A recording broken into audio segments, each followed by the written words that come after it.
আমাদের ধন সম্পদ থাকা সত্ত্বেও আমরা অনেকে কুরবানি দিই না। কথা সত্য না মিথ্যা?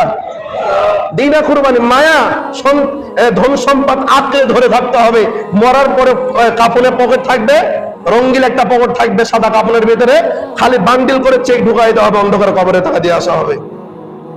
কি অন্ধকার কবরে যাইবো? ধন সম্পদ যাইবো না? কুরবানি দিবেন না কেন?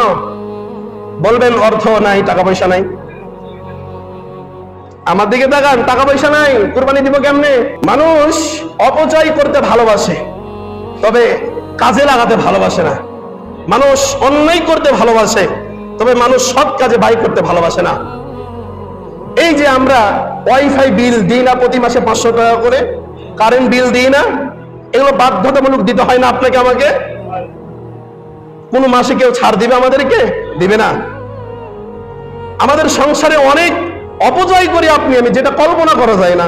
এই টাকাগুলো যদি গোটা বছরে 10টা 1000 টাকা জমা করা যায়, একটা ছাগলি কিনা যাবে না?